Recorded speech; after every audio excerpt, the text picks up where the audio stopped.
Morning, everyone. Welcome. I am happy to see you all here via Zoom. And I hear we're representing many different states as we come into our session tonight.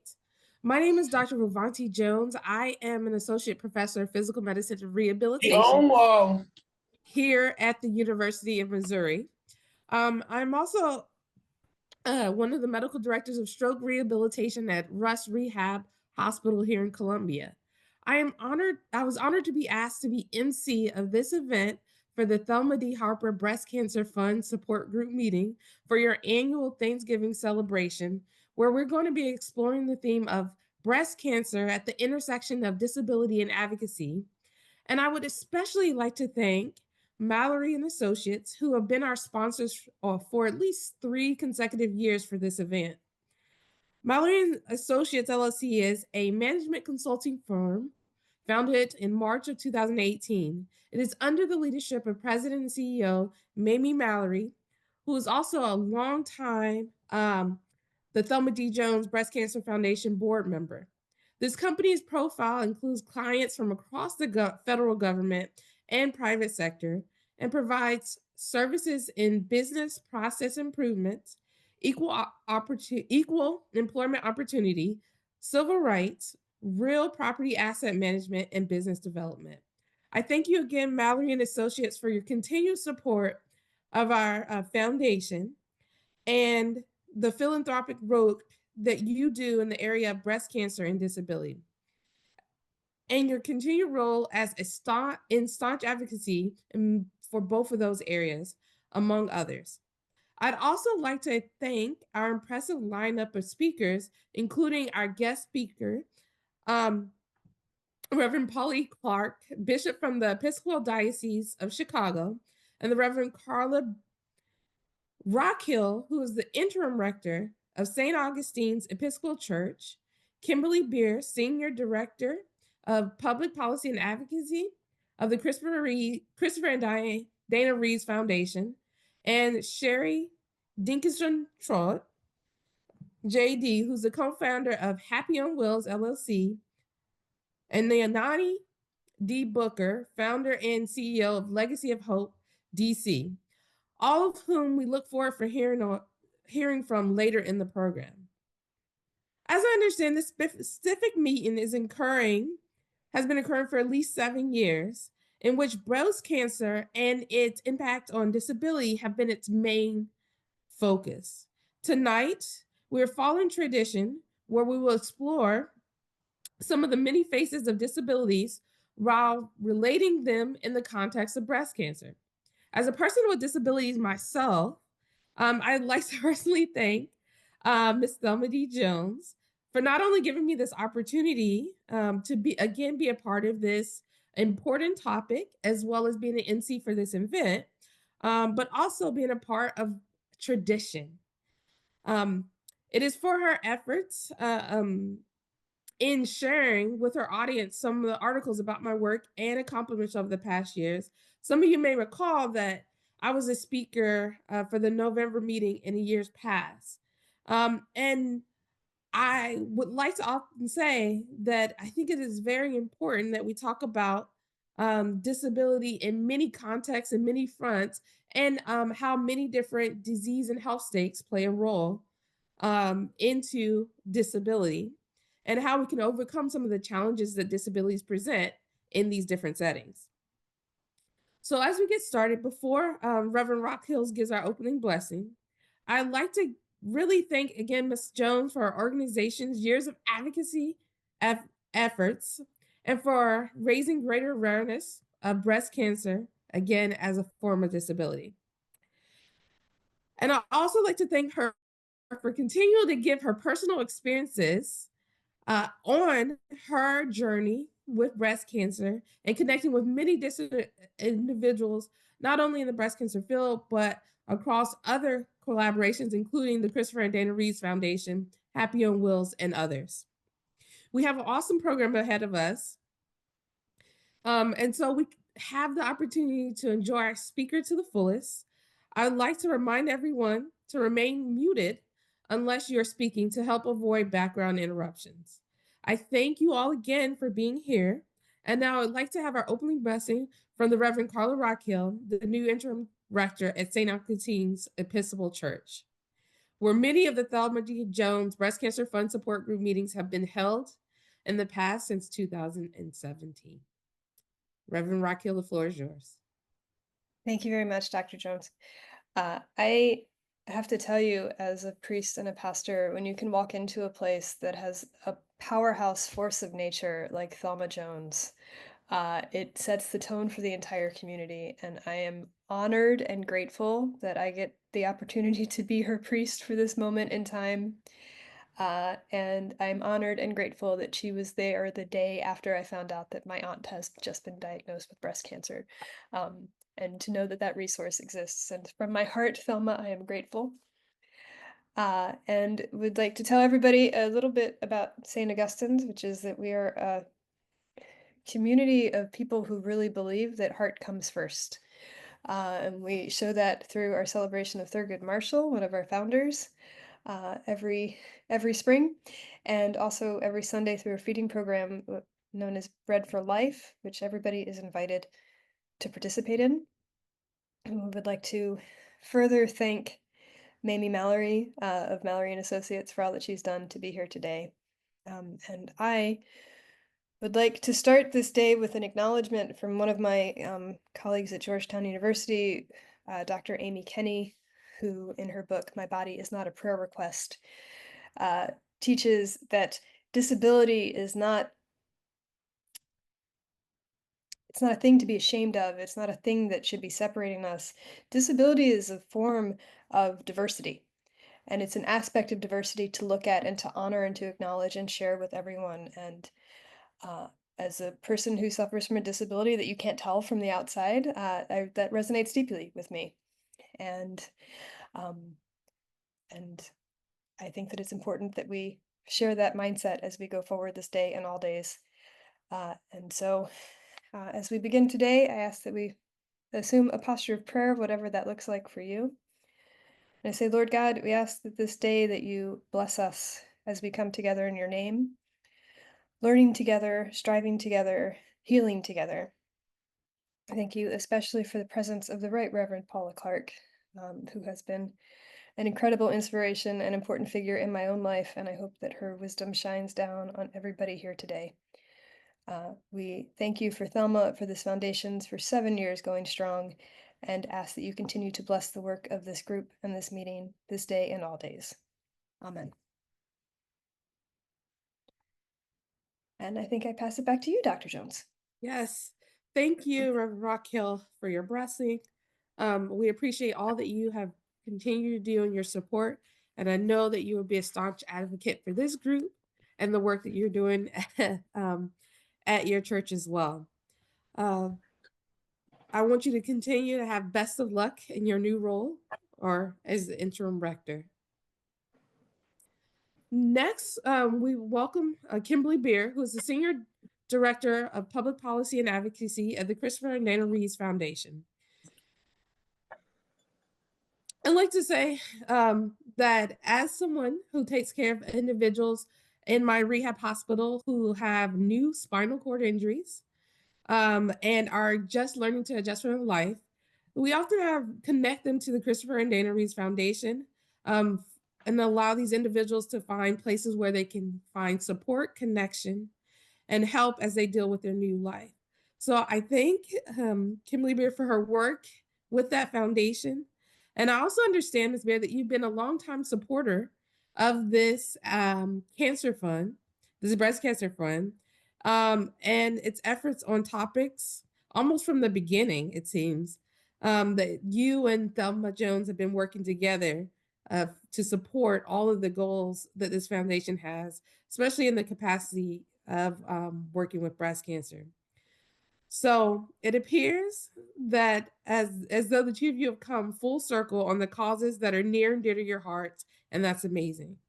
So with that, I would like to hand the floor over to Kimberly Beer. Thank you so much, Dr. Jones. It's so nice to be here. Good evening, everyone. As you mentioned, it's a real privilege to join you again for the 6th year in a row. I just confirmed that with Miss Thelma earlier. Incredible. Each time I'm here, I'm reminded of the importance of opportunities like this, where support and understanding and information sharing takes center stage. I want to thank you, Ms. Thelma, for your unwavering dedication to fostering this community, which continues to make such a profound difference in so many lives, including my own, as I've met incredible human beings here, including Sherry, who you'll hear from later on, and Regina, who is not here, but is now a colleague of mine. And we are thrilled that she leads our efforts, our National Paralysis Resource Center, and it would not have been possible without the connections here made at this meeting. So I want to thank you. I also want to thank you personally, Dr. Jones, for all you do for people impacted by paralysis. And if there's anything I can do personally to connect you to any of our resources for yourself or anyone you work with whom you work with, please reach out to me. As you mentioned, I'm proud to serve as the Senior Director of Public Policy and Advocacy at the Reeve Foundation, where we've operated the National Paralysis Resource Center for over 20 years through a cooperative grant funded by HHS. The National Paralysis Resource Center empowers individuals living with paralysis, their families, and caregivers by providing free resources, information, and personalized support through several of our programs, including a peer and family support program, a military veterans program, and a quality of life grants program. We also advocate for enhanced quality of life and independence through our programs, our community and grassroots engagement, and also advocacy for continued access to critical services and just health services in general. And I am hoping Sherry will touch on this around medical diagnostic equipment, the importance of ensuring that people have access to the screenings they need, for people living with paralysis and disability. For those who may not know, Christopher and Dana Reeve were steadfast advocates for the disability community. And Christopher Reeve, known to many as an actor, the original Superman, became a tireless voice for people living with paralysis after a spinal cord injury changed the course of his life in the late 90s. Dana, his wife, equally remarkable, championed caregiving and the importance of finding hope and advocacy. Their vision lives on, and the legacy lives on through the foundation's mission, which again, as I've mentioned, to improve quality of life, independence, and advance access, fund research for people impacted by paralysis and other disabilities. At the foundation, our work extends beyond policy and programs. It's also about bringing together communities, sharing experiences, and challenging societal barriers to inclusion. Much like this group here, we recognize unique challenges faced by those navigating both cancer, survivorship, and disability. These overlapping experiences often come with emotional, social, and systemic hurdles that can feel very isolating, but they also bring opportunities to shape conversations and advocate for very meaningful change. The last thing I'd like to mention in my remarks is that I encourage everyone here to see the Superman documentary, which should go to, it's in some streaming services now, but it'll go early December. This documentary sheds light on the resilience and humanity of behind the Reeve family. It celebrates the power of hope, advocacy, and innovation in the pursuit of improving the quality of life for people with disabilities. It serves as a testament to the enduring legacy of Christopher and Dana and their commitment to building a more inclusive and accessible world.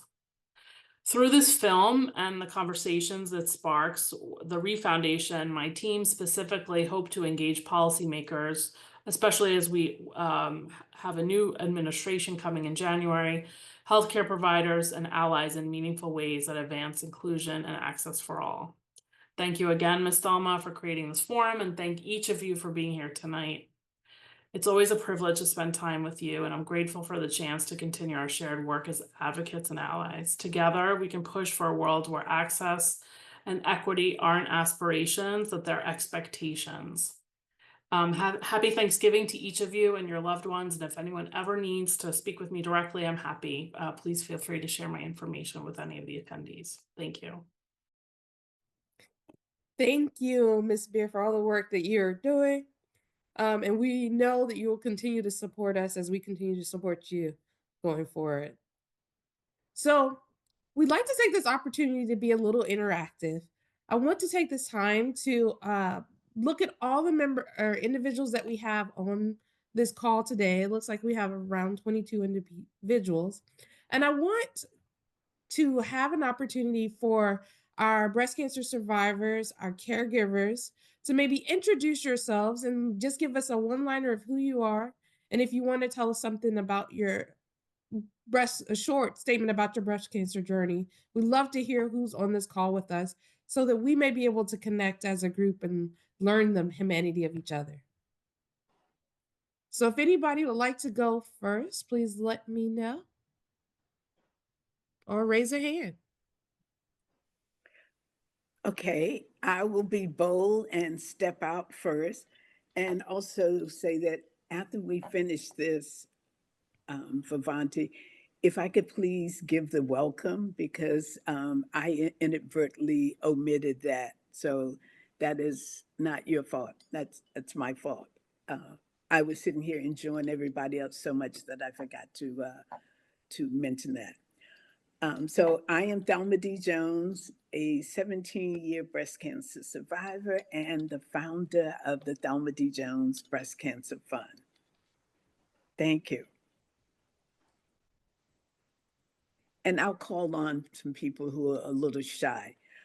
I'll call on the Thelma D. Jones Breast Cancer Fund ambassadors, and I'll also start with our board members. Jan Adams.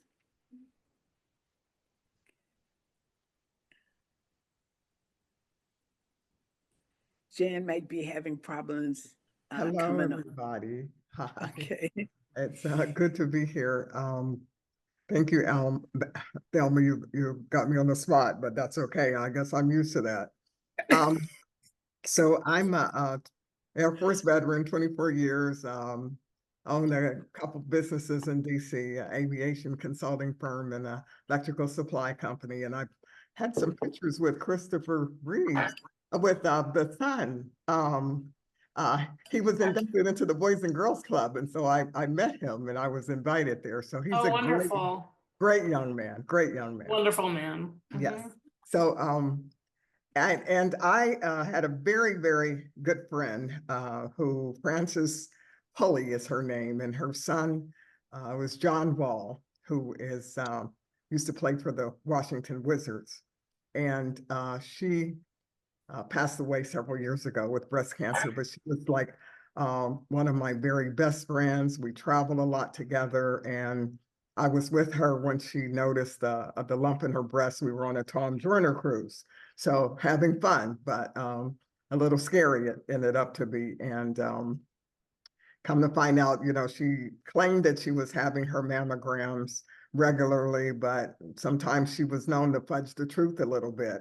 And we found out that she really wasn't. So by the time, they detected it, it was stage 4. I sat with her through many of her chemo treatments and, hospitalization. A couple times she called me when there were hospital people that you could have called to come and get her and take her to the hospital. So just want to keep her in my memories and her family and her our prayers, and just wanted to share that with you. I'm just glad to have called her my friend. Thank you. Thank you. Thank you. And I might mention, she said she owned a couple of businesses. Jan is also a recent owner of DC Power Football Club, a women's soccer team. So just wanted to put that out there. There's some And very reasonable season tickets that I just bought. If anybody else in the area would care to join us for games this spring. Awesome. Thank you.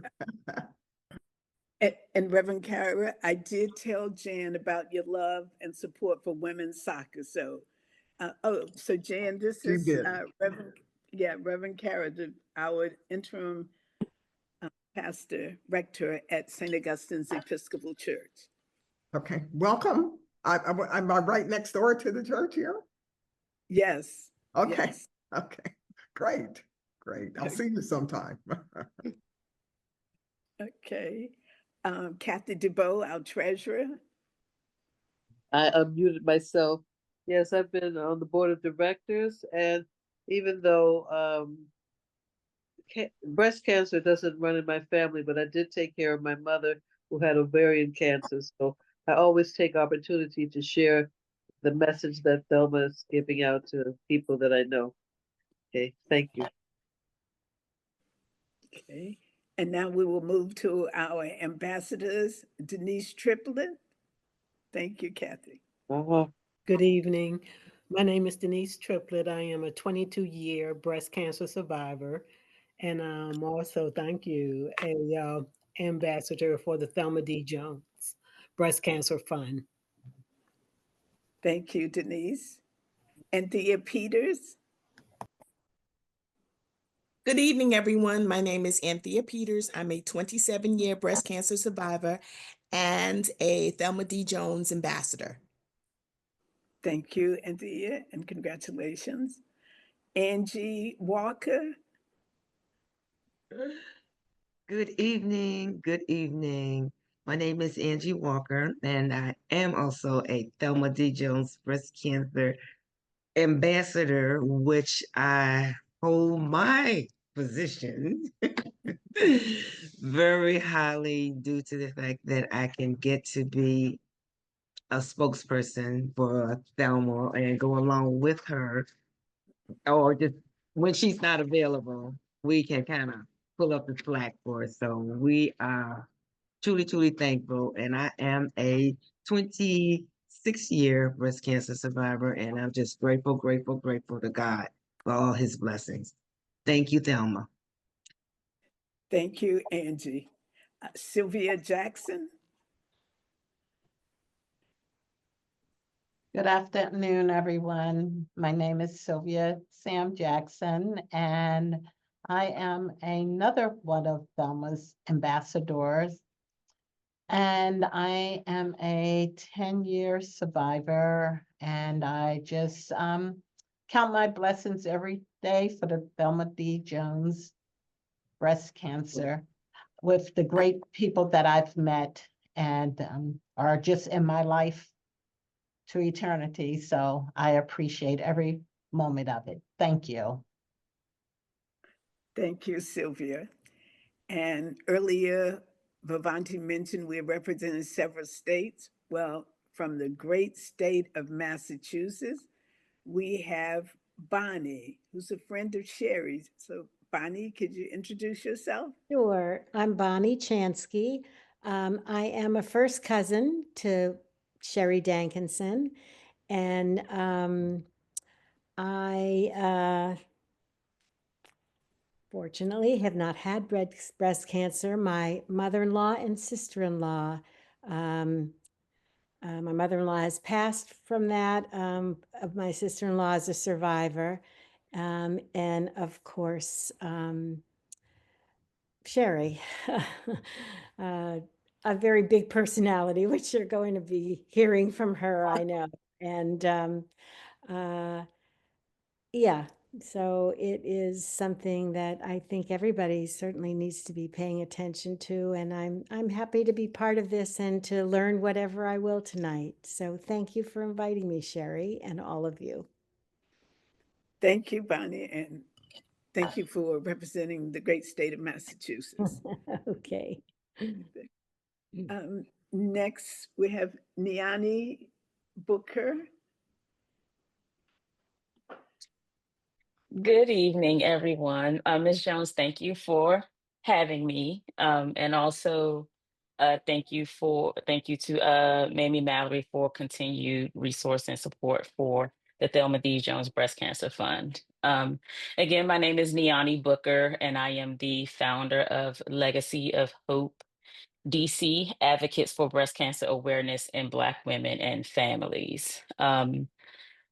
My family has a deep history of breast cancer. A woman in every generation of my family has had breast cancer. My great aunt had breast cancer. Her daughter had ovarian cancer. My aunt was in 25 years of remission and recently completed treatment for breast cancer. My mom had breast cancer and lost her battle in 2013. And I just recently lost my sister in March to breast cancer, and they all had triple negative breast cancer. Um, Thankfully, my genetic results came back negative.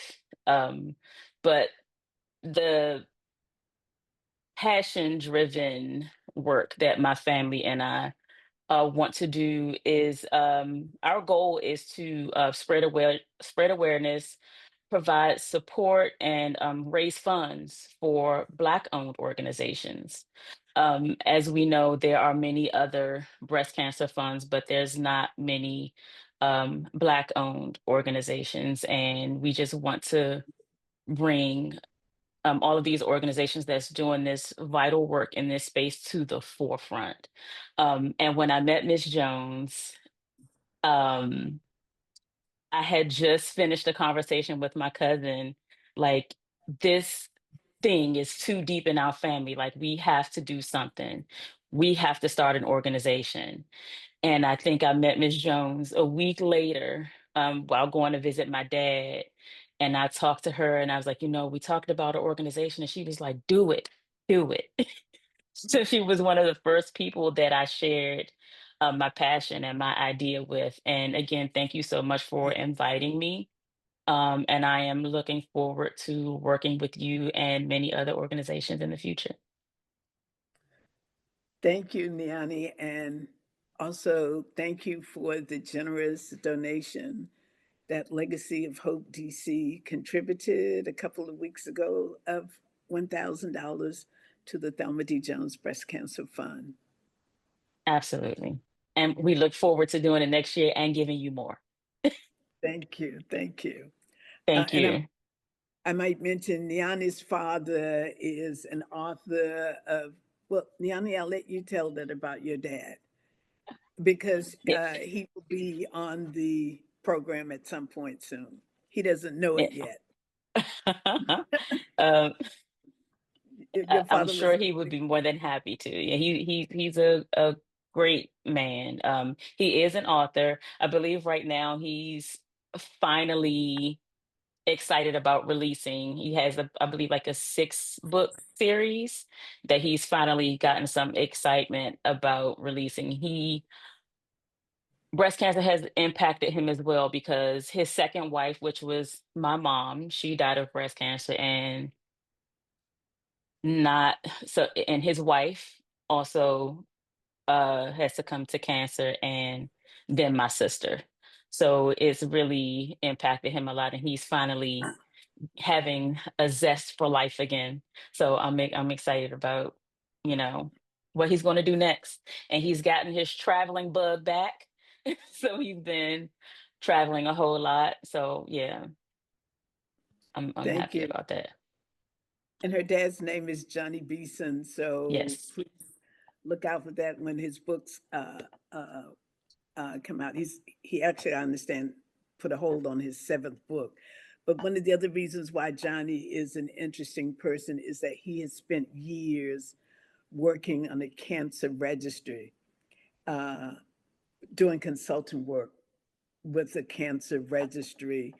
So he is one of these walking encyclopedia that can rattle off numbers basically Yes. about any form of cancer, but particularly our major cancers such as breast cancer, prostate cancer, lung cancer, ovarian, pancreatic, and a number of others. So I look forward to welcoming Johnny so that he can share his experience that sort of crosses the board. Yeah, he held a position for many years as I believe they changed the title, but while he was in it, it was certified tumor registrar. So he knows, and there's very few people in that role in the nation. So he's very knowledgeable. And he helped me to understand my genetic testing better because I was in a full blown panic. I was like, double mastectomy. I don't want to. And he was like, well, calm down, relax. Let's just go over some things. And he was very knowledgeable with helping me to understand, my genetic testing as well. So Thank you. And next, Perry Hamlin, whose house I am at for probably the fourth time in the past year or so. I'm not going to get on camera because I'm not presentable. And Thelma, I don't appreciate you putting me on the spot. But I do want to say that breast cancer has impacted everybody. And I have to think way back.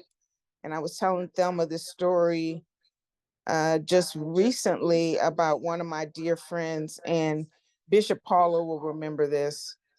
A dear friend of mine, when we were in our 30s, died of breast cancer, and it was the rare form, inflammatory breast disease. And she left 4 children. And it's interesting because at the time I was told that it was a very rare form of breast cancer. And I also work for the Social Security Administration, doing disability legal work. And I remember at the time looking inflammatory breast disease up in our what they call our listings, and it was an automatic basis for disability, so it was pretty serious. But I also thought it was interesting that they were telling me how rare it was at the time, and then like within the next year, I had a coworker who was also diagnosed with it. So I say all that to say, even though breast cancer has not impacted me personally or any women in my family, it is definitely has impacted me, like I think most other people. Okay. Thank you, Perry. And I apologize for putting you on the spot. So I think yes.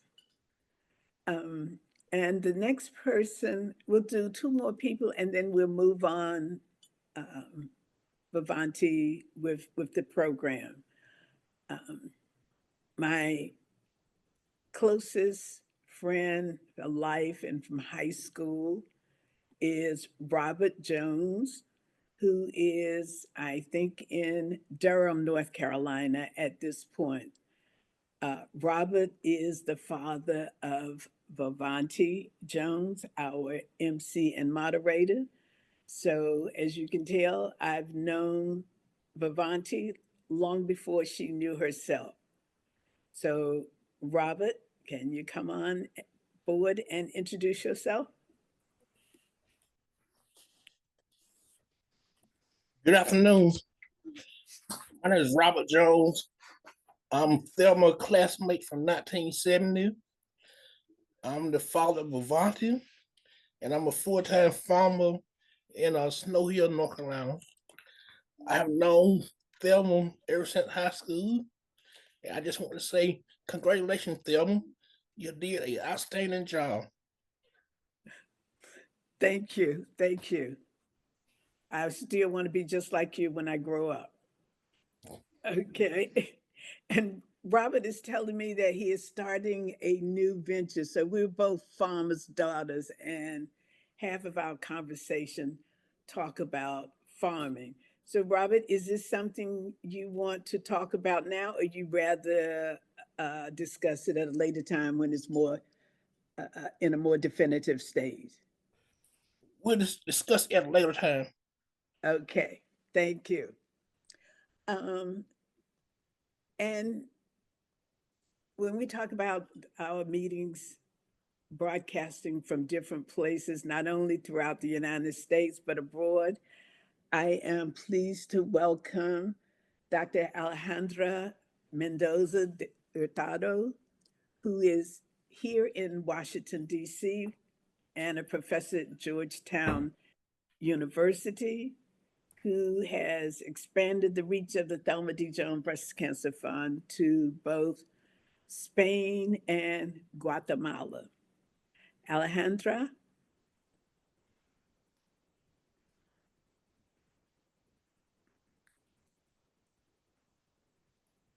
As I said, she just recently had a baby, so maybe she is taking care of the little one. So, Vovanti, I will, well, while I have the floor, let me just do the welcome, the belated welcome, and then I will turn it back to you. So I am proud to be the founder of the Thelma D. Jones Breast Cancer Fund. We started out in 2010, first as a support group, and then we evolved to a full-fledged organization. We are a 501c3 organization, headquartered here in Southwest in the District of Columbia. I want to thank my dear friend, Mamie Mallory of Mamie Mallory Associates, for sponsoring this evening's meeting. And for the third time in a row, Mamie has been very generous, not only in sponsoring the meeting, but being a good board member and supporter in general. So thank you so much, Mamie, for this. The mission of the Thelma D. Jones Breast Cancer Fund is to help to improve the overall health and well-being of women and men. And we do this through outreach, support, through our meeting, and education. And this is to help to improve the overall incidence and mortality rates of breast cancer. Some of you may know that the District of Columbia has one of the highest incidence and mortality rate in the United States. So the Thelma D. Jones Breast Cancer Fund, it's boots on the ground, working daily in the community to help change the paradigm shift of this insidious disease that has affected so many people, both men and women. And now the statistics are showing or indicating that young girls are being impacted with the disease at a younger and younger rate. So our work still has a lot to be done. And as we're in the giving season, I ask you to consider making a donation to the Thelma D. Jones Breast Cancer Fund. Feel free to go to our website and tap on the beating heart and make a donation of any amount. With that, one of our greatest campaigns now is helping with financial toxicity. There are a lot of people who experience breast cancer are unable to focus on healing and getting well because of the challenges, fears, and stress and anxiety dealing with financial toxicity to pay for things such as transportation to and from medical appointments, prescriptions, equipment, child care. You'd be surprised the number of people who have to take their kids with them to medical appointments. And all doctors' offices don't really welcome this kind of situation. So they need support in paying for babysitters, and or it could be elderly care. So through your donations, we help to reduce the anxiety that's related to financial toxicity so that our breast cancer survivors can focus on healing and getting well and not worry about such things as what I just named, in addition to rent, utilities, and things like this. We recently contributed over $1,000 to a lady whose electricity has been off since the summer. Electricity bill of more than $2,300. We are currently now working to help buy patches for a lady who is trying to quit smoking. And prior to that, we spent more than a couple of $1,000s in trying to help a lady get prescription, and working with her also to find other ways to purchase her prescriptions, because we would be unable to really pay that a kind of money every month. So again, please consider making a donation to help us in our mission-related work, particularly in reducing the financial toxicity. As our sponsors for the meeting, that is one of the things that their donations go toward, is our financial toxicity efforts. Our signature program is our monthly support group meeting that we have held every month, with the exception of 1 month, and that was when Metro closed down, and we knew that some of our participants were affected by that. So that is the only time that we have not had a support group meeting. And our meetings are every Wednesday, the third Wednesday of every month at 6 or 6:30 p.m., depending if we are in person or on Zoom. At our meetings, as you can see, we have some of the best speakers literally in the country, not in the city, not in the region, but we have some of the best and most nationally known speakers in the country that speak through about their expertise in every discipline you can think of, from awareness, prevention, diagnosis, treatment, survivorship, and end of life, as well as topics associated in one's health and wellness while going through a cancer diagnosis.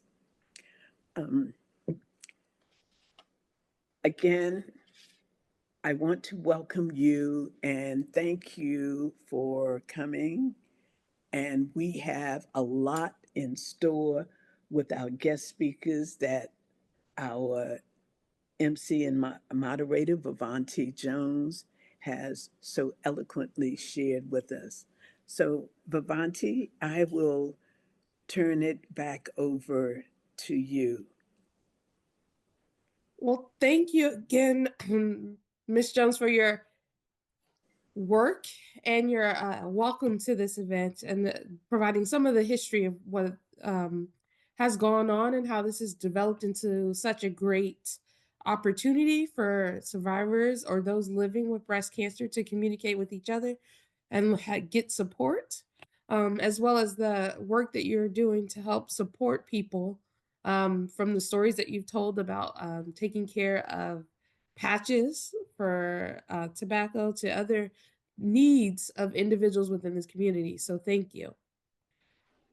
So it's getting close to the time where we're going to introduce our speaker. But before we do so, Ms. Jones has asked that I give a little bit of update about my work and my role in disability advocacy.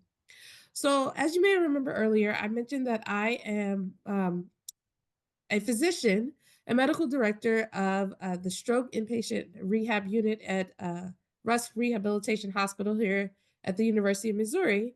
But I also, outside of taking care of individuals who have strokes, and these are typically new strokes, as they're learning how to deal with their new functional deficits, whether that's weakness, speech problems, memory problems, language problems.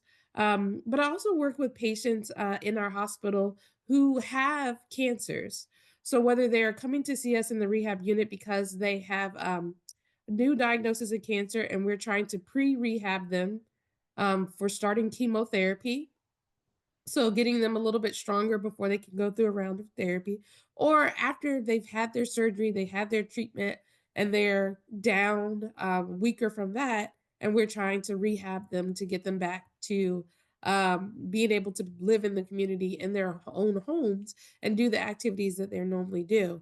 So I do get the opportunity to interact with individuals who had a variety of different cancers, not just breast cancer, but we know the toll that having surgery can have, being in the hospital, dealing with the lymphedema that can come after surgery, and having to have treatment with with therapists for that. We know that chemotherapy in itself can lead to several disabilities, whether that is sensory impairments in your hand, nerve damage, and other issues that can be long-standing for individuals who may have breast cancer or other forms of cancer. And so these are not one-time short hospital stay things that oftentimes these individuals are having to be treated on a long-standing or outpatient basis.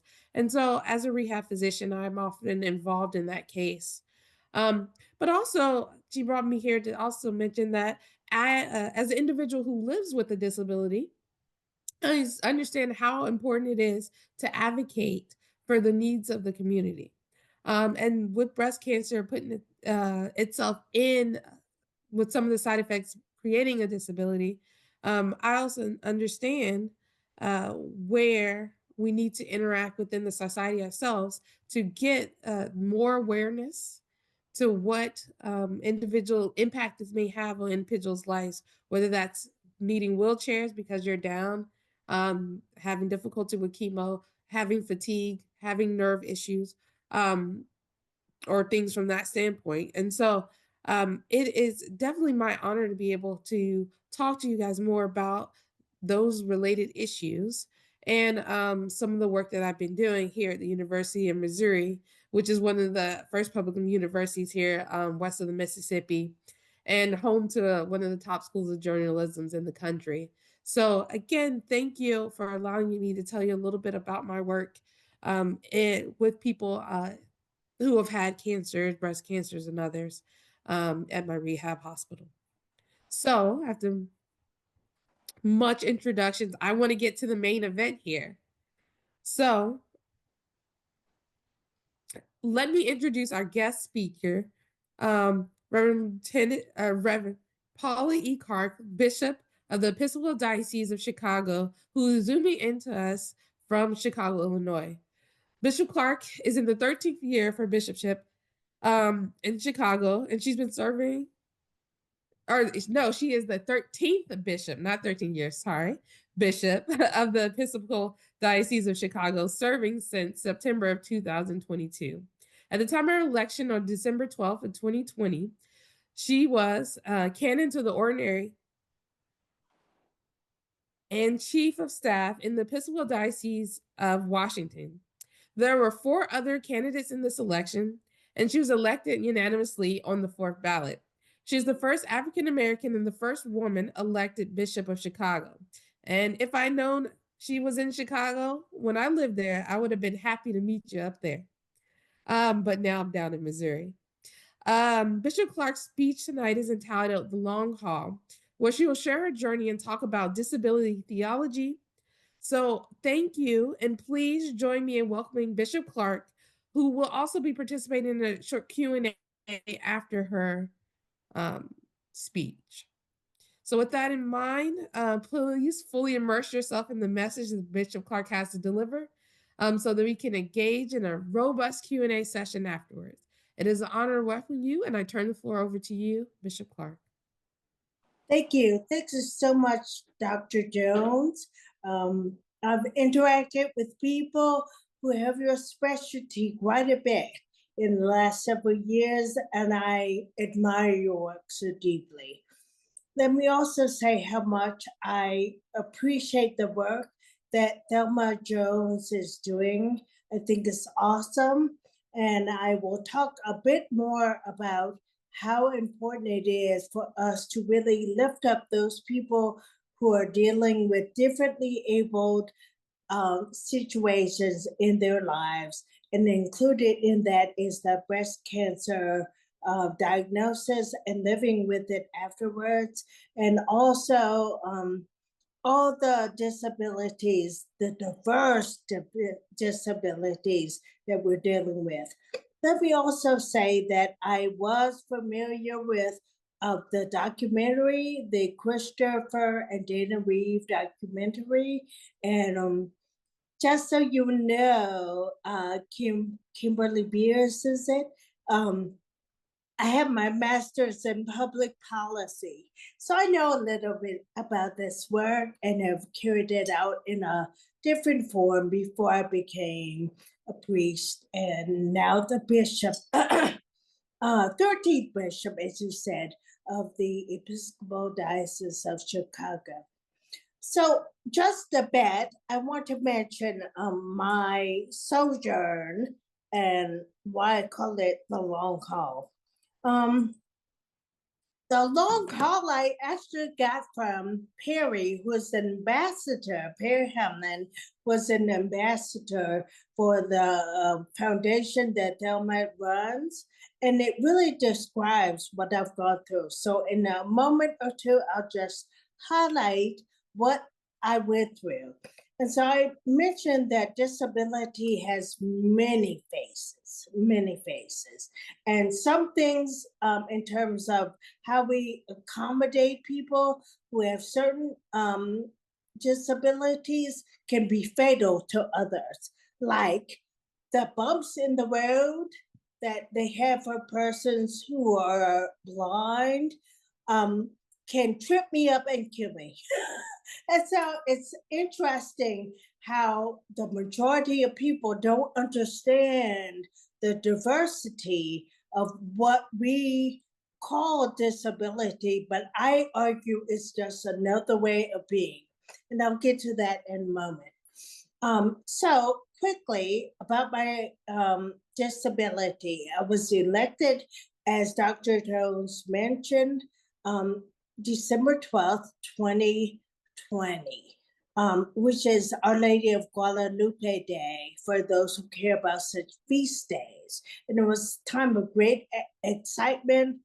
And I moved to Chicago from Washington, D.C., and was ready to take on being bishop, and had what's called an arteriovenous malformation rupture during my workout at LA Fitness. And that changed my life forever. What the AVM did was give me a brain bleed, which eventually I had a stroke. I had several surgeries. It was a mess. And I'm such a stubborn person. No one at the health club noticed I was sick until they saw that a gurney came into the health club and hauled me off. So I went through a time of great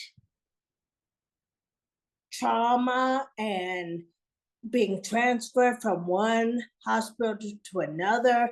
As I said, having open brain surgery, which really hampered things because I was supposed to be consecrated as bishop shortly thereafter.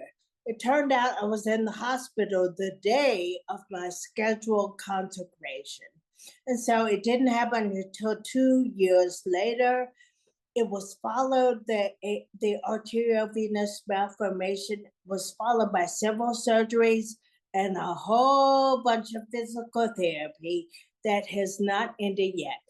You may have noticed I talk a little funny, and voicemail never picks me up. I hate those things when you have to dial one and stuff. They never know who I am because they think I talk so funny. And I was the first bishop in the whole Episcopal House of Bishops, which is about 120 people, to be made a bishop with a differing ability diagnosis. And so that means I'm the first woman, I'm the first Black person, and I'm the first person in the whole House of Bishops for the Episcopal Church, which, although you see us as Black people, we only make up 4% of the whole membership of the Episcopal Church. It's a white church, y'all. It really is not a Black church. People think so when they see people like me. We're not. It's a white church with all the benefits and the hindrances that go with it. So when I say I'm a person of great diversity in our Episcopal church, that's true. So I was elected, and I'm going to say I mentioned three different differently able situations, but the one that has presented the greatest cost is me being differently able or disabled. There are people who won't talk to me. There are cashiers who don't take me seriously. And there are people when I come to individual parishes, which is part of my job. I have 117 now parishes that I oversee in North Central, Western Chicago, and 31,000 people that I oversee. So it's a bunch. It's a big job and a whole lot of people who are affected by it. And so they're learning about what disability means as well as me. And so what I've heard about and I believe in is that everyone carries, to use a Christian metaphor, everyone carries their mat. And although their mat might be different, the majority of population, someone who does Special Olympics said that 51% of the population is differently abled. So that means that more people are differently abled than those who people say have normal function, right? And so we have to really speak out. So what I've learned is I better talk about this or else people will not know and people won't understand. And so I become an advocate just by virtue of the position I hold and how many people I touch and how many people look up to me. They shouldn't, but they do in my capacity. One other note that I should mention, in that same year when I had my surgeries and started physical therapy and all that, my beloved husband died. And so I'm also a widow, which I don't talk about a whole lot, but believe me, it plays an important role. And so I probably have a bigger mouth than most people because I know what it is to have lost someone you care about, someone who's your confidant. And so although my issue is not breast cancer recovery, I'm recovering on many different levels. And thank God that God is a part of that whole journey that I find myself on. So I want to turn, because I am a person of God, and whether or not you're an active believer, let me just talk about being differently abled in the tradition that I hold. And so last Sunday, I preached about the fact that we might be differently abled, but God doesn't care that we're differently abled.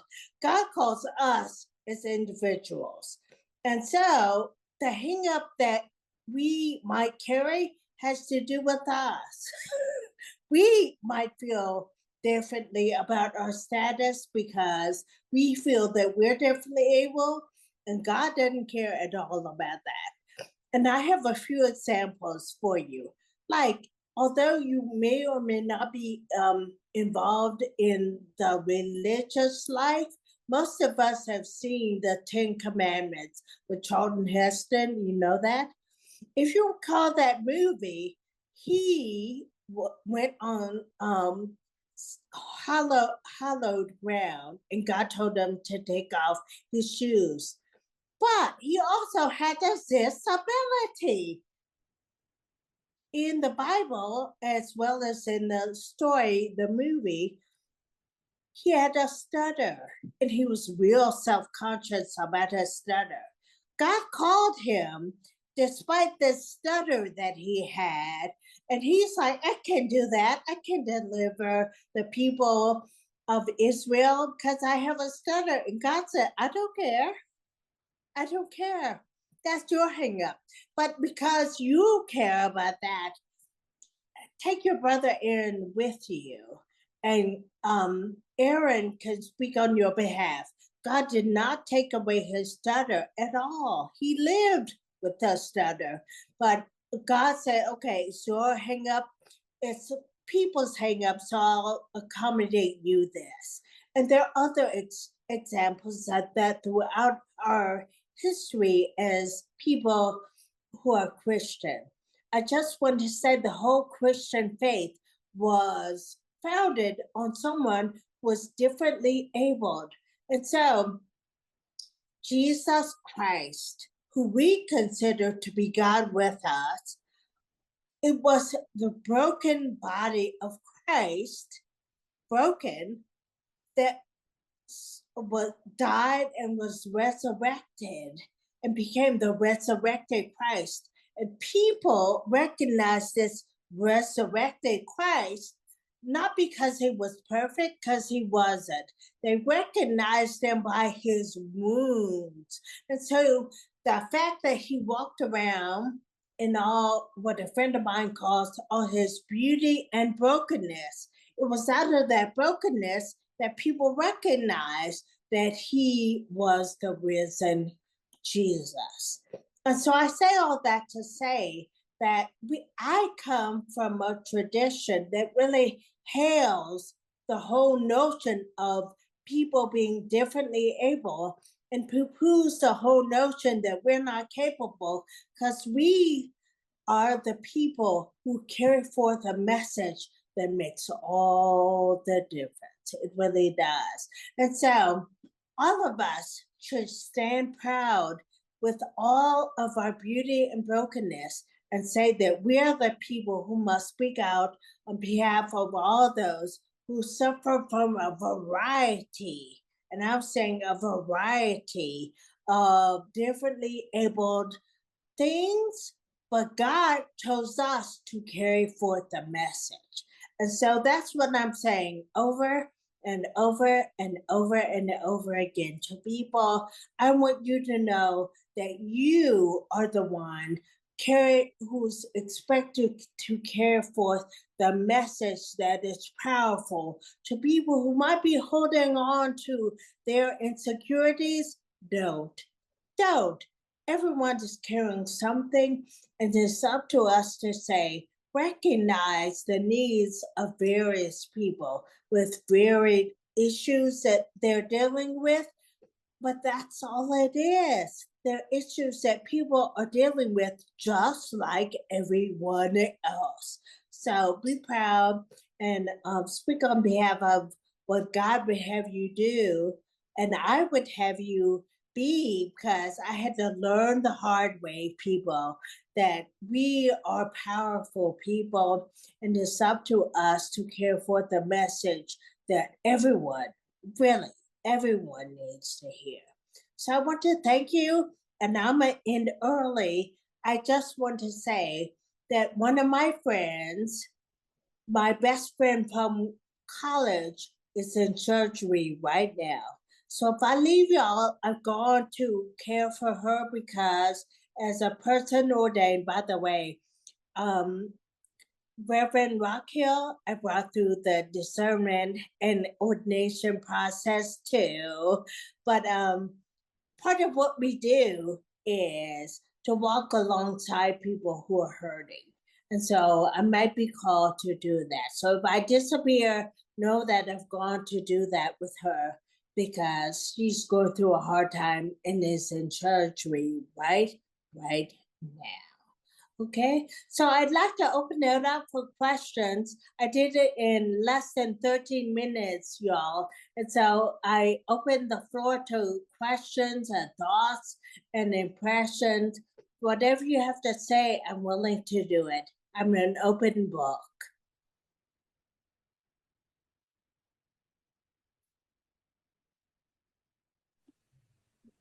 Wow, that Good was a lot. evening. I'll ask you a question, Barbara. This is Sherry. You mentioned that, so I'm a quadriplegic and I have a very visible disability. But, you know, I deal a lot with people that they'll see me and they'll see me with my attendant or someone helping me, and they'll make assumptions, right? What would she like? And I, in the beginning, would just let it go. And now I'm not so shy, but it takes time. It takes a long time. You're really, and now I loudly speak, she would like.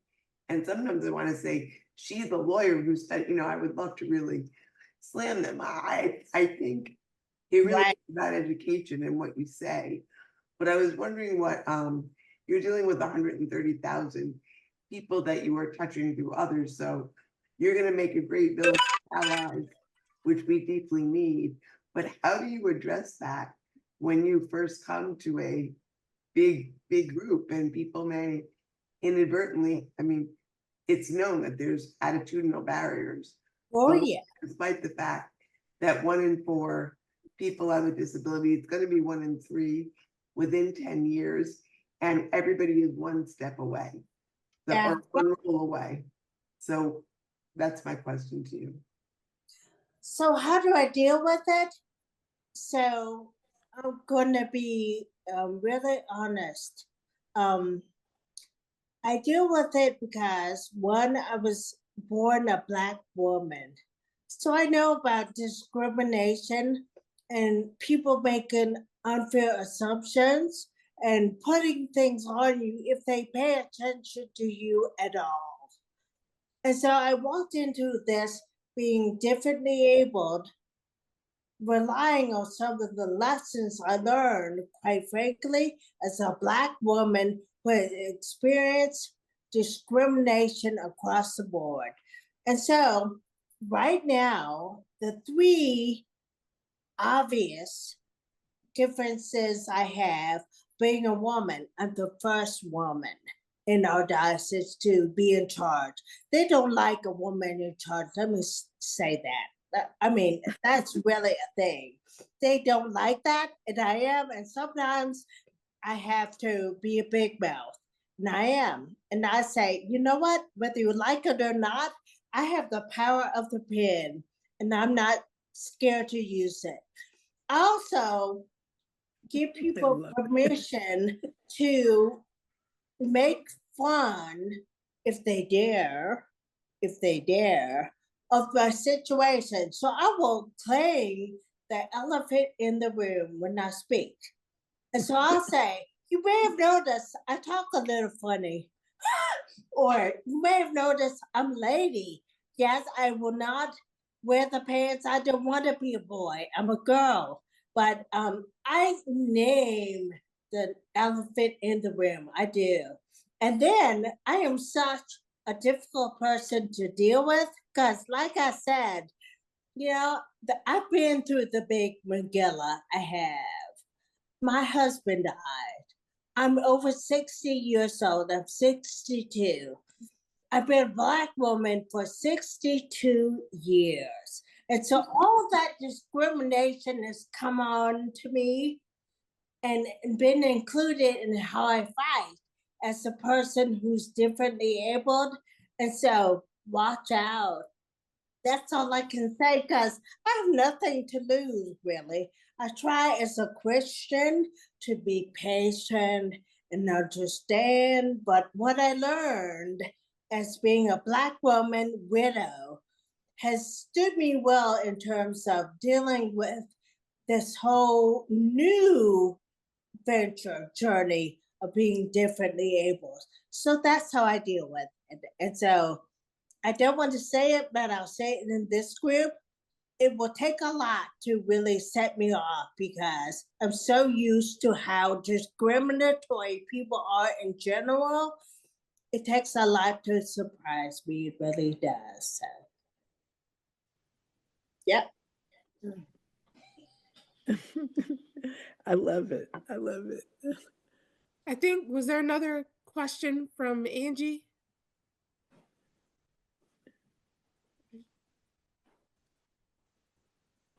Thank you. I do apologize for that. I didn't have a question. I just wanted to let her know that I enjoyed your presentation and your story, and it was so, so inspiring. And thank you for that.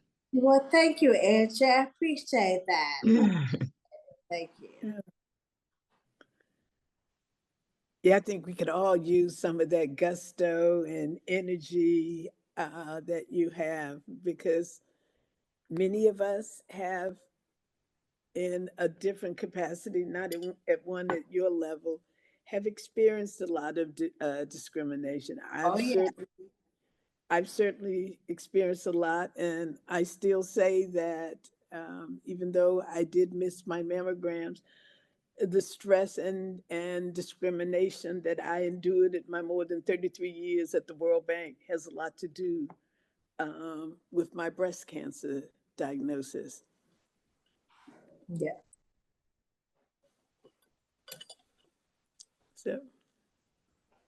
So I didn't say, and I should have, why the long call is a double entendre. It's been, the obvious thing is this whole triumvirate of differently able situations has really taxed me. It has. I wouldn't be genuine if I said that it hasn't been a chore. And so part of the long haul is all that I've gone through as a result of this. But it's a double entendre, it's also a haul. I don't know, I've gone through a dark hall, literally. I walked this journey, which is a hall, and I have not gotten to the end of that hall.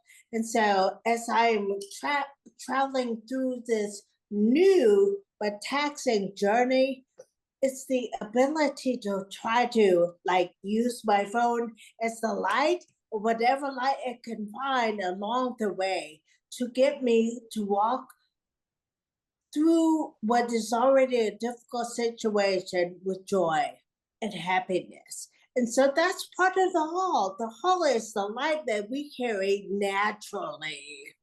And I call on it even at some of the darkest times in my life. I know what that light is. And so I can cling to it and also emit it and receive it. Both sides are really important. We have to be able to emit light, to give joy to others, but also receive it. They're equally important. And that's a lesson I've had to learn.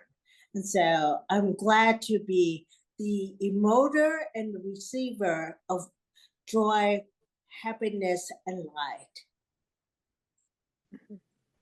light. And beyond hosting great meetings like this, if I must say so myself, and having wonderful speakers like you and others on the program, what else can the Thelma D. Jones Breast Cancer Fund do to help change the paradigms of the thinking around disability? So one thing I'd love is for us to sensitize people, and that goes to everyone else gone, not just the Thelma G. Jones Foundation, but everything. I think it's our job to sensitize people to what disability means at every turn. And so some of that is just courage and the willingness to speak out when other people might not get it. And so we don't fault them for not knowing, but it is our job. And I hate that. It's part of being a Black woman too, right? I hate to have to educate people all the time. But part of it is my ornery side, to be honest. And so it's like, for instance, I went somewhere and a cashier ignored me, really. And I was with a person who had no visible disabilities. And so I got a little hot. And I said to her, well, I guess you don't like my money. Bye. And left. And left. And so people need to understand when it was a Black woman. So she should understand what disability is because she's been discriminated against as a Black woman. Yet she didn't get it. She was carrying out discriminatory works. And so I had to call her on it. And my thing is, people don't get the diversity of people who have disabilities. And I say we have to speak out. It's so encouraging people, Thelma, to speak out among their peers that they need to be sensitive and have compassion and heart for what disability is, because it surrounds them on every side. And they might also have a differing ability themselves. Stop it apologizing for it, but seize every moment to speak out and call people on it. I would love for us to do that all the time so people would be more sensitized to what they don't ever think about, or if they do think about it, it's all internal. Make that more a public thing, really, because I'm concerned about people not really seeing things for as they are, I would say. And so I'd love for all of us to speak up loudly and often. Thank you so much. This has been wonderful. Thank you. And thank you for being so generous with your time to allow us to ask questions and make comments. Well, thank you. I appreciate it so much. All the best to everyone. You all are doing a massive, important work. And I am so grateful for all that you're doing. Thank you. Thank you. Thank you, Bishop Clark, for your work. Like Thelma has said, we really appreciate you being able to spread disability awareness through just living your life, really just being a part of, working and getting in the position that you are and having such a large population that you oversee that gets to see something different, something unique, not only from, your race, your sex, but the disability aspect that is oftentimes missed or not put in the forefront. So I do have one last question for you. And this question is, as you were going through your recovery process in the hospital and going through those things, was there ever, or did you ever hear that there was talk of not doing your promotion or your ceremony moving forward, or talks about your disability and how that would interact with your work? And how did you navigate that? Absolutely is the answer. They didn't. I was consecrated 2 years after I was diagnosed, and after my husband was first diagnosed and then died. And so, yes, is the answer. I was told by so the very head of the organization was my boss. And they did not want to consecrate me. Let's be clear. They did not want it. How can you be a bishop? How can you do the job of a bishop?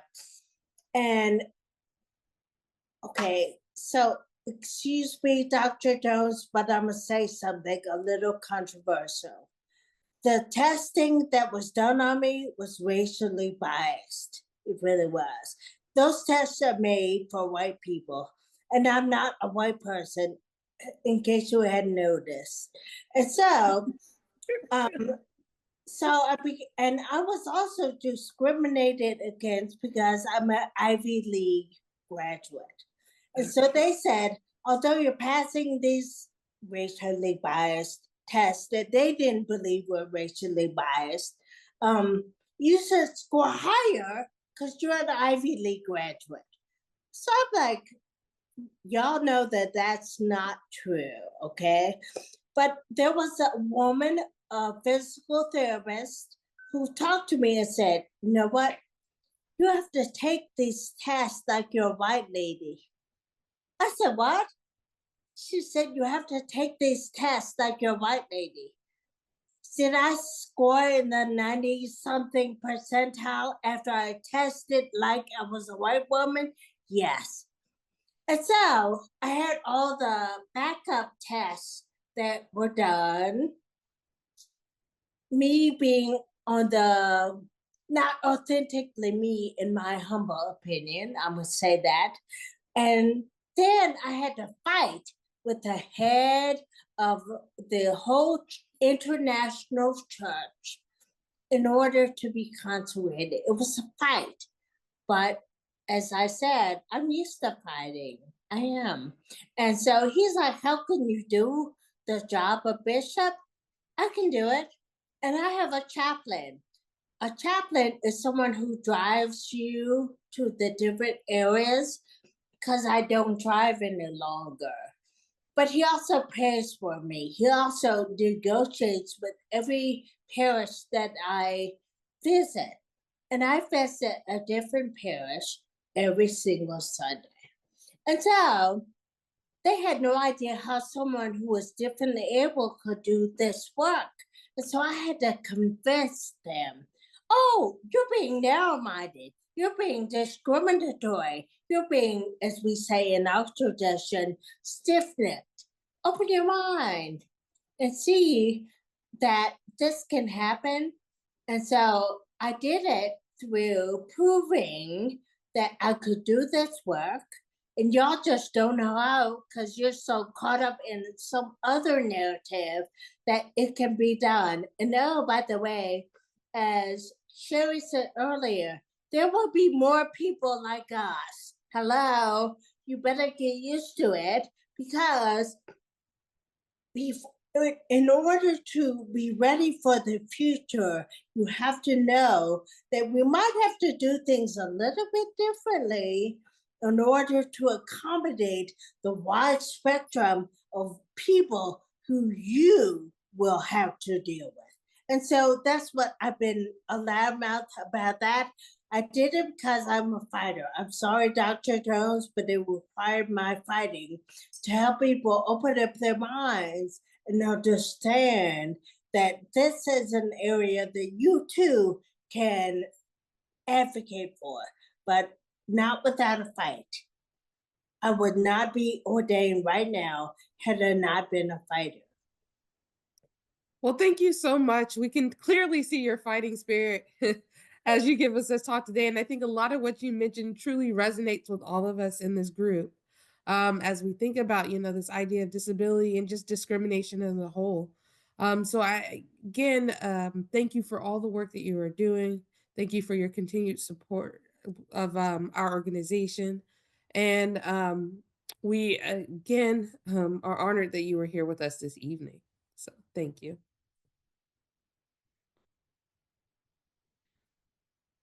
Well,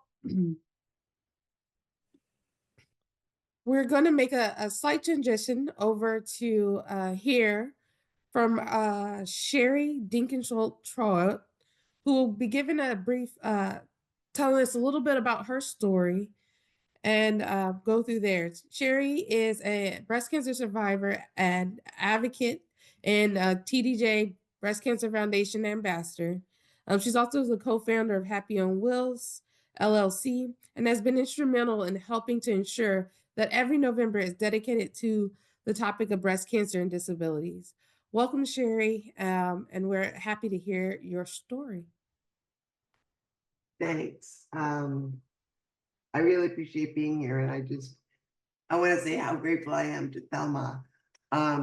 She's not just someone who I happenstance upon, which seems to happen to everyone, but she's a connector. I would never have been connected with the Reeve Foundation if not for this meeting, and now I'm a very, very big part of that. I would have made friends with so many people here, and she was an incredibly great friend to me when my dear sister passed away of lung cancer.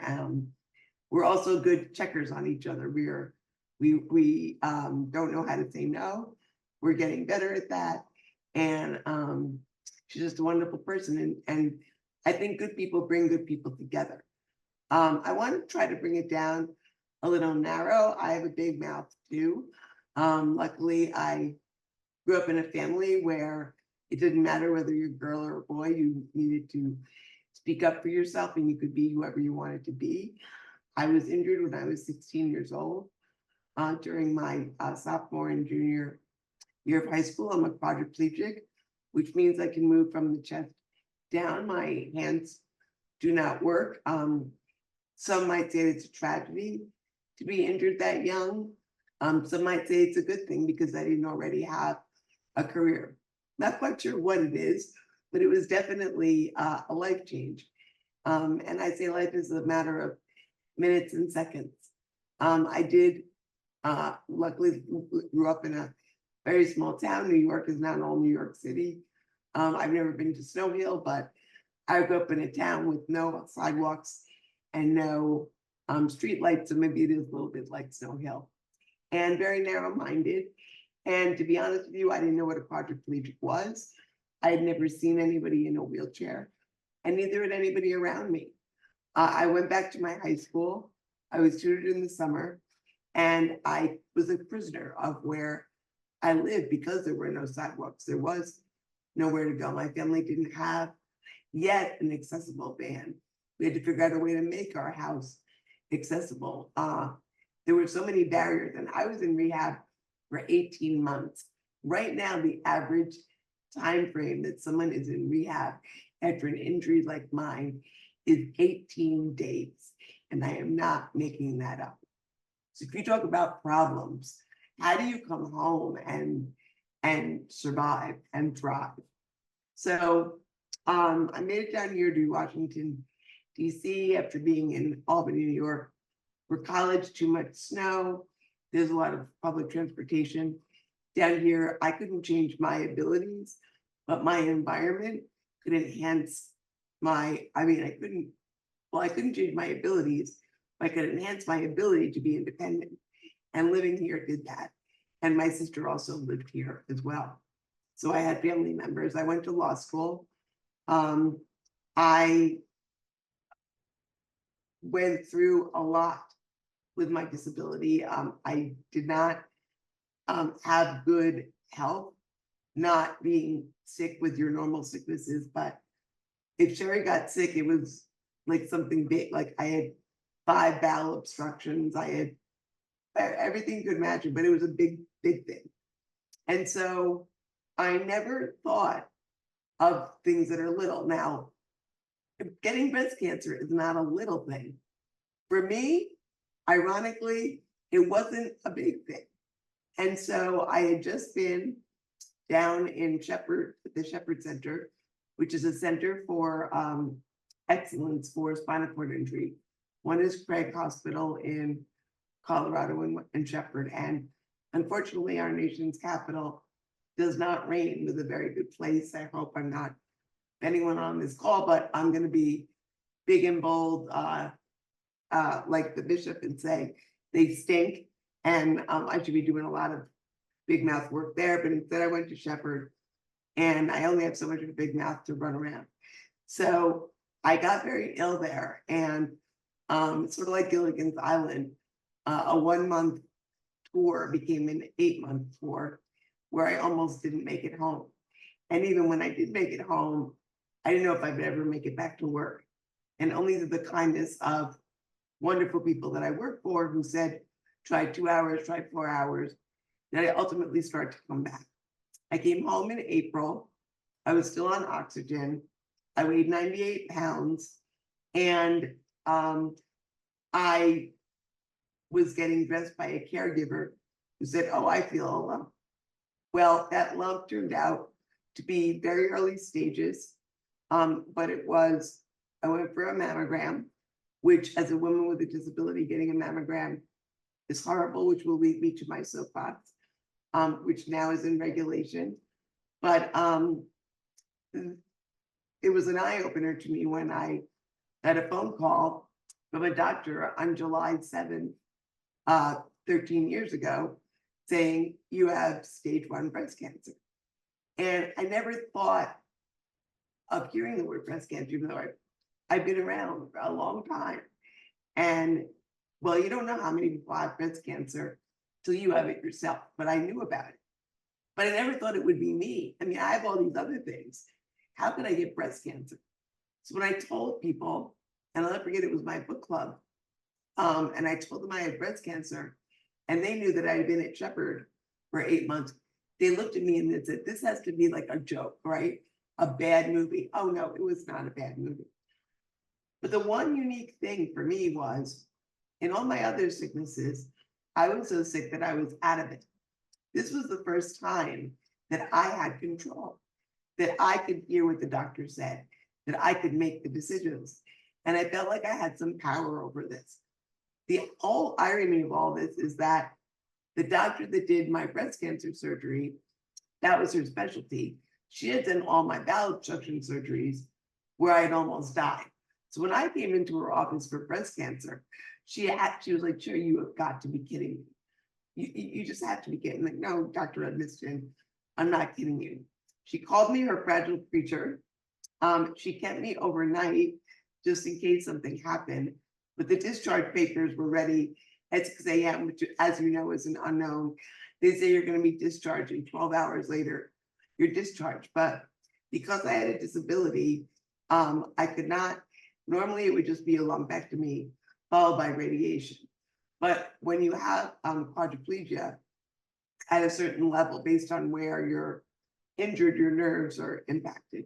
I can't feel hot and cold except from my neck up. So I couldn't get radiation. And then the medicine, I had a 75% chance that it wouldn't recur and only a 25% chance that it would. The medication that I was offered would only cut that in half, and it would cause osteoporosis. Well, I had already broken 2 bones, and being in a wheelchair at that time, and now it's 40 years, you know, breaking a bone is gonna happen. So I wasn't gonna take any meds. So I'm convinced I had so much radiation when I was sick, which went at Shepherd, so many chest scans, because I was on a vent for a very long time. There'll be no way to prove that. There is research that pediatrics that get a lot of radiation do wind up with cancer. So I do think there is a connection. It doesn't matter, but I had breast cancer, and I'm not happy I had it, but it's the one thing that has really it brought me to making strides against breast cancer in the American Cancer Society with partnership in Thelma Jones and the wonderful support of my family and friends. I raised over $100,000. And the ACS is a fabulous organization. After I met that level, I decided I'm going grassroots because it was a lot of work, but it was worth it. I was passionate about it. What I'm really passionate about and what I'm happy is finally made it into regulation is has to do with the healthcare community. And you got to start somewhere. It needs to be in the curriculum.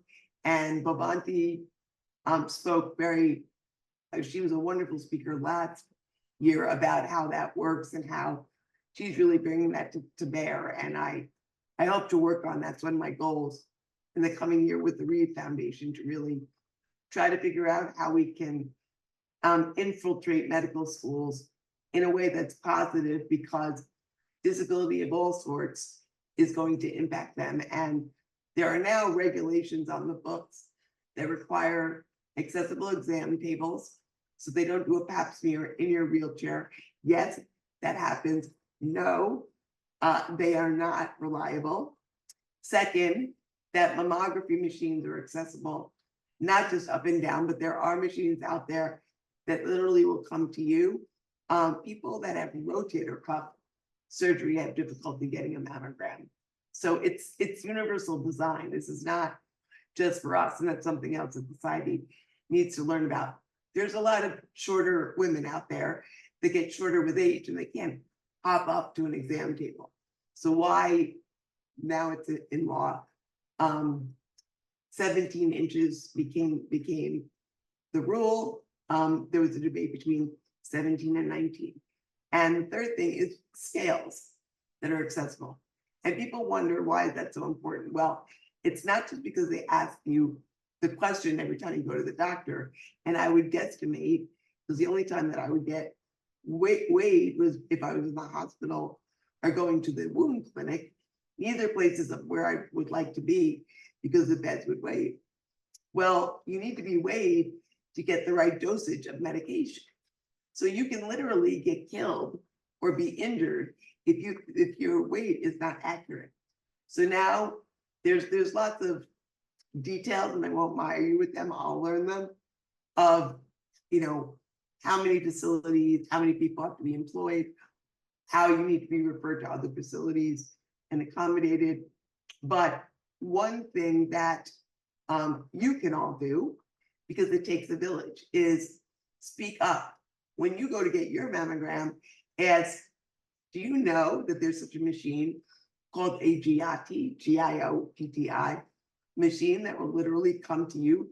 There are 3 in the United States. They are approved by the FDA, but because radiological facilities have contracts with GE, Simmons, all the big names, and when one of them goes bad, they get the same one. So when you go get your mammogram, which you should be getting yearly, ask the question. There should be a question when you go to make your appointment, do you need any accommodation or online? Because I always advise people it's a two-way street. You need to tell them when you call, if they don't ask you, that you need extra time and an extra person, because every wheelchair is different. It takes time to maneuver. I joke that I'm glad I just went for the full mastectomy, so I didn't have to deal with it anymore. And I now joke that I'm glad I only have one, because it's so hard to get under a mammogram machine, and it's a horrible procedure for everyone. And it could be easier for everyone if it was like when you went to the dentist and the machine came to you. So there are now regulations that just came into law throughout the entire Obama administration, and they died at DOJ, and they were resurrected by President Biden, and there was a massive rush, and those regs got out, and they are, as of July, their law, and there's 2 years from July to get them into place. Now, they are the minimum. There's nothing that says that facilities can have the maximum, and there's also other disability laws that come into place besides accessible mammography equipment. You need to think of the journey from the time you park till you get into the door, till you get to the desk, till you get your exam, till whatever procedure you get, until you leave, you go home, and your follow-up. There are many pinpoints in that journey where ADA laws and other accessibility laws come into play. All of us have many things that we do every day, but the one thing that we can do is ask questions. And these forums like today are ways that we can all learn. The best allies are your friends. They learn by being around you. Just the simplest thing of being on time for an appointment can be screwed if someone parks in all the handicap parking spots. And this is enough. Yes. Thank you for telling us a bit about your story and really giving us some of that introduction of, You're talking cutting me about off, which is mammography. good. Thank Yeah, you. we gotta move forward a little bit. So I wanted to thank you for all of that. And I know there's so much more disability that we can continue to talk about, but in the interest of time, we have to move forward. So I need to turn the floor over to Ms. Thelma Jones as we get some collaboration and partnership updates. Thank you. And thank you, Sherry, for your enthusiasm and story. Even though I've heard it several times, I learned something each time you share your story. And because, as you know, one of the reasons we started this annual event around disabilities was because I had a younger sister who was a C5 quadriplegic for a couple of decades. And so hearing your stories and the other things, I am reminded of all of the challenges that my sister had, but yet she pushed forward. So thank you. I would like to now call Niani Booker back. I know, Niani, you told us quite a bit about your life and the work that you're doing. And sort of as we are nearing the end, I wanted to know if there were a few other things or a couple other things that you would just like to share with us about the legacy of hope.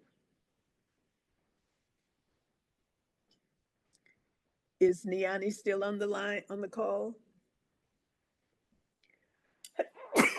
Yes, I'm here. I'm here. Sorry about Okay. that. I wasn't ready. You told me I only had to speak once. I'm sorry. It's okay because I think you did an excellent job before. And so that's why I was saying if there was something you missed that you'd like to say now in a couple of minutes, we welcome that. No, not much. So we are planning for the next event in October. We're going to send out a save the date in March. Because as I expressed before, like it was just a thought that I had and we just did it. So we planned the first event in less than 2 months. So with our second event, it's in the works now, and we'll send out a save the date to you, Miss Jones, and if anyone else wants to leave their information in the chat, I'll make sure you all get an invite as well. So aside from having this event October, all of us who deal with breast cancer in any kind of way, we deal with it every day, not just in October, from support, grieving, being a caretaker, and actually living with breast cancer. We go through it every day of our lives. So we do plan to have more events throughout the year and grow the organization and bring light to more of the Black-owned organization in this space.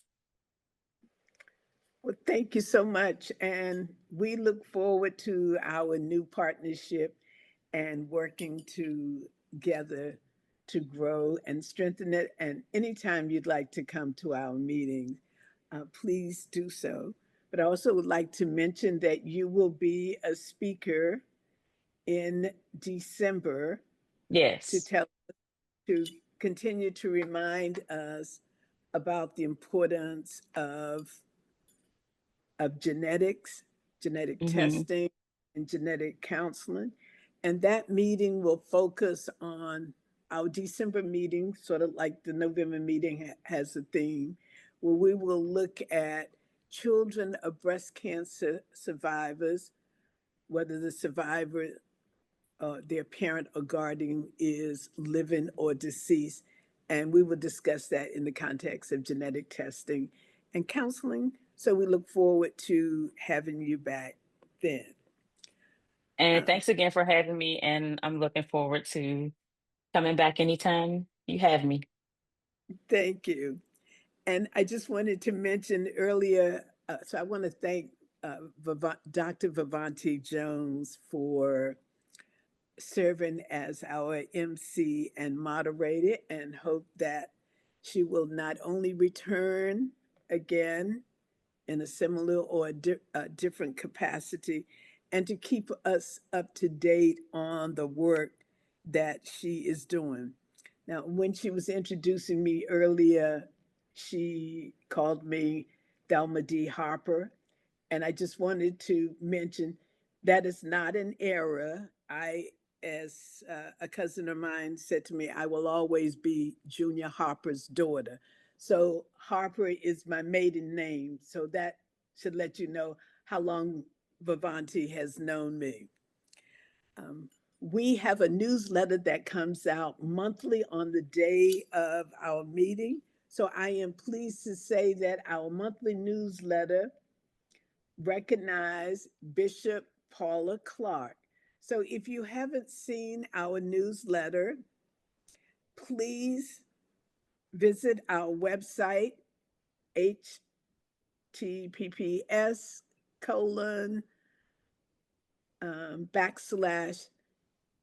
TDJBreastCancerFund.org. And that is also the same website that you can click on the beating heart and consider making a donation and including us in your holiday givings. I also want to mention that the American Airlines TWU Union, which is the Working Women Committee at American Airlines, presented the Thelma D. Jones Breast Cancer Fund a check for $1,400 yesterday, which was a surprise in many ways when they called me to say, we want to contribute again to your organization because they contributed last year. And I had sort of made the assumption that they would want to look at other organizations, but I am very happy for Karen.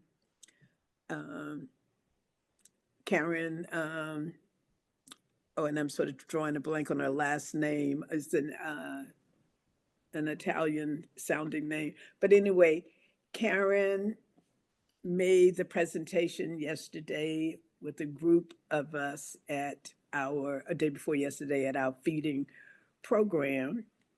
And at least one of the people, Douglas Hall, who is a regular volunteer with the feeding program, is on the line. So thank you, Douglas. And there are 3 people that did not get to introduce themselves. Can you do it in 30 seconds each? And if you think it'll be a little challenging to do that in that time, I can introduce you myself. So Scarlett Small, a board member, could you please introduce yourself? You go on and do it, Thelma. I'm sure you'll do me justice. This is Scarlett Small, who is another one of my high school classmates. Robert and I are tied at the hips, and she served on the Thelma D. Jones Breast Cancer Fund for 4 years now, and she's also the board secretary. So thank you so much, Scarlett, for not only your leadership role on the board, but also for being a staunch and dedicated volunteer for our weekly food program. So we really appreciate that. Thank you. And of course, I have to see Vovanti. So many good things about your work and what you're doing, and all the other speakers as well. So thank you. It's always top drawer. I don't know where she finds all these great speakers, but she does. She has not failed a single month, so that's great. And I can hear Sherry every month. Thank you. Thank you. And Sandria, there is someone whose name, is this Sandria Stokes Jackson, or is this a different Sandra? Are you still on the line? Okay. And Douglas Hall, would you like to introduce yourself? There we go, unmute. Just saying hello, ladies.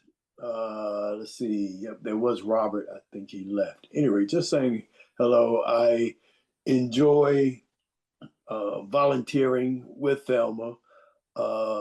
She is such a whirlwind of energy and inspiration for all, certainly to me. So just saying thanks for the opportunity, and when I can support, I certainly will. So thank you. And Scarlett and I appreciate your regular volunteer. And he's also talking about transportation. Douglas, and along with Scarlett, delivers meals to a breast cancer survivor. And just recently, Douglas has agreed to drop off food to another breast cancer survivor. Oh, and Perry is reminded me in the background that Douglas is a Southeast neighbor, just as she and Paula are. And please don't forget to read the newsletter, because you'll find the fun fact in the newsletter, which we didn't mention. Bishop Clark is the godmother for Perry Hamlin's daughter, whose name is Haley Blassinier. And Haley is a producer for the radio show 1A with Jen White on NPR. So if you are ever listening to that program, you may have heard Haley's name mentioned. She is also a graduate of Spelman and a 3-time Southwest Scholarship recipient that both Perry and I are actively involved with the scholarship program, as well as Carolyn Harvin, who was on the line up until a few minutes ago. So I want to thank everyone globally, but I'm going to turn it back over to Dr. Jones to give closing remarks. And I'm not for sure if Reverend Dr. Burl Dennis is on the line. I don't see her. Yes, I'm here. Oh, you are Waving there. at you. Okay, okay. So I will turn it back to you, Dr. Jones, and then to Reverend Dr. Dennis for the closing benediction. Well, thank you all for being here. Well, thank you all for being here this evening. It sounds like we have learned that you have to fight to make it down that long haul of recovery after having, in your cases, breast cancer or other disabilities, and being a strong advocate to allowing yourself not to be marginalized, but also to advocate for others who may not be able to speak up for themselves, showing them that disability can be different, but it doesn't have to be so special that people can include it in its community. So I appreciate all of us for being a part of this talk tonight and learning such wonderful things. Again, I want to say thank you to Mallory Associates for your continued support and work you do in the area of breast cancer and disability, as we appreciate all of your advocacy.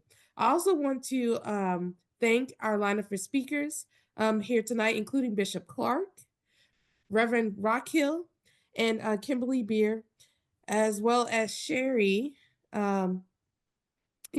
Troll and Nunani Booker for her talks as well about Legacy of Hope. So I appreciate all of that everyone has contributed to this fabulous evening. And in our last 3 minutes, I would like to turn it over to Reverend Dr. Burl Dennis, who will be giving our closing blessing on this evening. Thank you so much. Good evening, everyone, and my apologies for just jumping on at the end. But as we know, sometimes that happens. Let us pray. God, we have so much to be thankful for this organization that has been founded and birthed and grown through your power using Thelma D. Jones. We want to give you thanks. We want to give you thanks for every advantage that we have had because of what we have learned through this organization, because of what we have learned through the speakers who come in month after month. We are so grateful, God, that we have got those who are able to give of themselves, such as delivering the food that we heard about this evening. We want to also thank you, God, for all of the medical advances that you are making available today that were not available not so long ago. If we were to thank you, God, we would just never end this night. But know that in our hearts, we are truly grateful. Know that in our walk, we want to walk closer to you, and we want to continue to be helpful to the Thelma D. Jones Breast Cancer Fund. So continue to watch over each person that is on this call.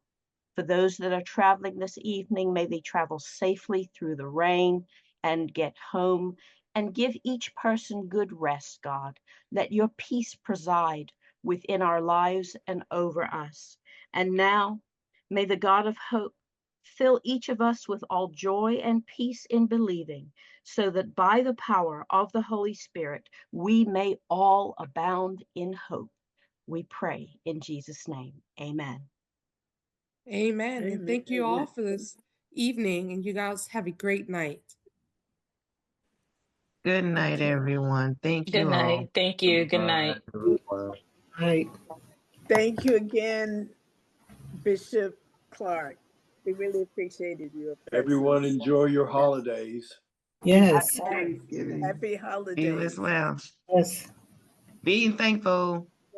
Good Amen. night, everyone. God bless you. Night. Good night. Right.